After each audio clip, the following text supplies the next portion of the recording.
बिस्मिल्लाहिर्रहमानिर्रहीम। जी स्टूडेंट्स, अस्सलाम वालेकुम।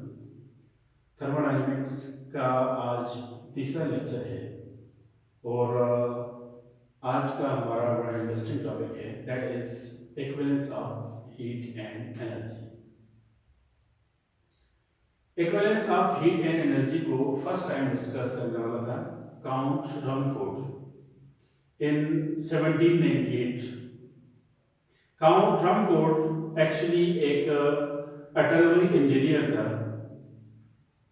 और उसकी कोई ऑब्जर्वेशन हुई ड्यूरिंग ड्रिलिंग सम गन मेटल। कोई गन मेटल उसके लिए गन के लिए को बोर कर रहे थे, वहां पर उसने कोई चीज ऑब्जर्व की। वो कुछ इस तरह से था, ये गन मेटल है, इसको बोर किया जा रहा था, इसके सराउंडिंग में इसने वाटर को रख दिया था, तो वाटर जो है वो इंस्टेंटली हीट अप हो रहा था। तो उसने जो फर्स्ट टाइम जो चीज फाइंड की वो ये थी कि ये जो हीट इसमें लिबरेट हो रही है, ये क्वांटिटी ऑफ मैटर जो ड्रिल आउट हुआ है इस पर डिपेंड नहीं करता, बल्कि फ्रिक्शन पे डिपेंड करता है। आप जिस मटेरियल को बोर कर रहे हो वो किस किस्म का है।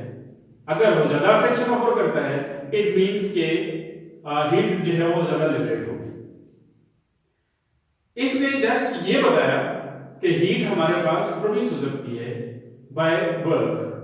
अगर हमारे पास हार्ड मटेरियल होगा जिसकी फ्रिक्शन ज्यादा होगी और उसको ड्रिल करने में ज्यादा एनर्जी जो है वो रिक्वायर्ड होगी और ज्यादा हीट जो है वो लिबरेट होगी, लेकिन ये कोई एग्जैक्ट रिलेशनशिप नहीं बता सकता था बिटवीन हीट एंड वर्क।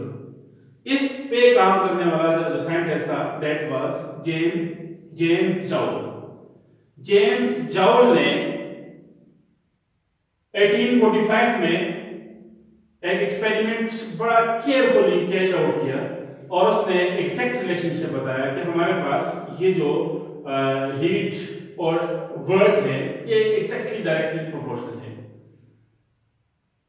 और उसका जो एक्सपेरिमेंटल सेटअप था कुछ इस तरह से था कि ये एक कंटेनर है जिसमें उसने वाटर को लिया और इसके अंदर एक स्पिनर रखा हुआ है, एक रॉड सा है, इसके साथ फिन्स लगाए हुए हैं, प्रोपेलर्स लगाए हुए हैं कि जब हम इसको ऊपर से टर्न करेंगे तो ये प्रोपेलर इस वाटर के अंदर वाटर को स्पिन करेंगे। इसके साथ ब्लेड्स हैं फॉर स्पिनिंग द वाटर।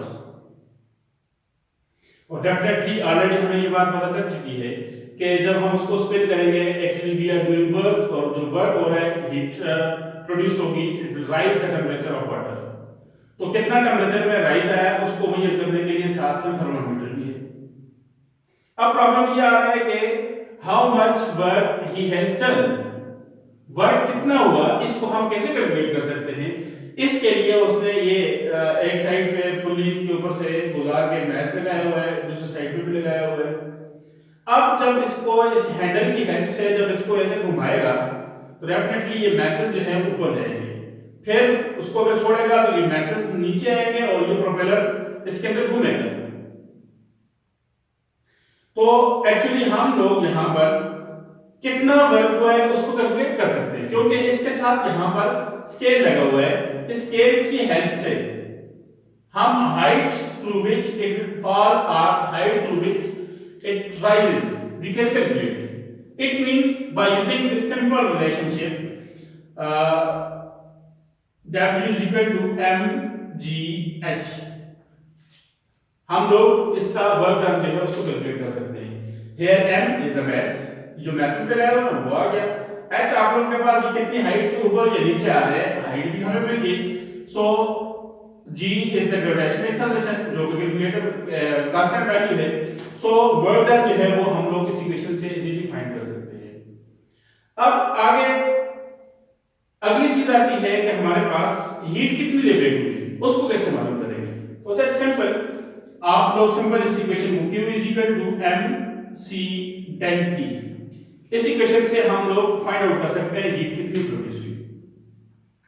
यहां पर m आप लोगों के पास जो वाटर दिया हुआ है उसका बेस आ गया, c है हमारे पास स्पेसिफिक हीट आ गई, वाटर लिया हुआ है वाटर की स्पेसिफिक हीट आ गई, और डेल T आप लोगों के पास वाटर के टेंपरेचर में जो चेंज आएगा वो आ गया। सो ये चीजें हमारे पास कैलकुलेटेबल है। और इनको जब उसने बार बार रिपीट किया तो तब उसने ये कहा कि हमारे पास जो हीट यहाँ पे प्रोड्यूस हो रही है और जो वर्क हमारे पास हो रहा है ये एग्जैक्टली डायरेक्टली प्रोपोर्शनल है।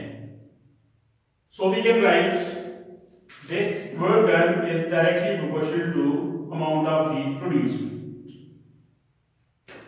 Or we can write like this is equal to J Q,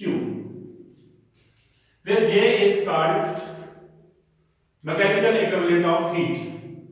We can define it as J is equal to W divided by Q.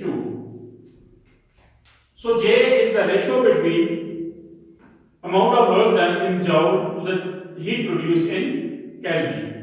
J, mechanical equivalent of heat, is defined as work done in joule divided by heat produced in Kelvin.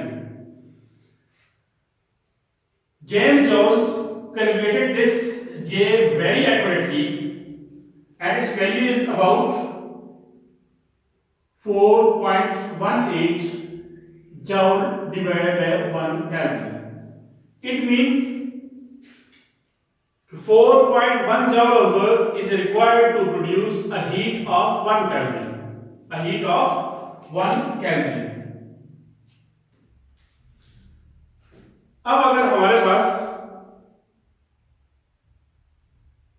दोनों चीजें same units में हो, means के अगर हमारे पास जो work done है ये भी जॉल में हो और जो हीट प्रोड्यूस की है वो भी हमारे पास जॉल में हो, उस वक्त मैकेनिकल इक्विवेलेंट जो है उसकी वैल्यू 1 आएगी, क्योंकि दोनों चीजें आप लोग कह सकते हो कि जॉल में आ रही है, ये चीज भी जॉल में और ये चीज भी जॉल में, तो इसका आंसर हमारे पास 1 आएगा।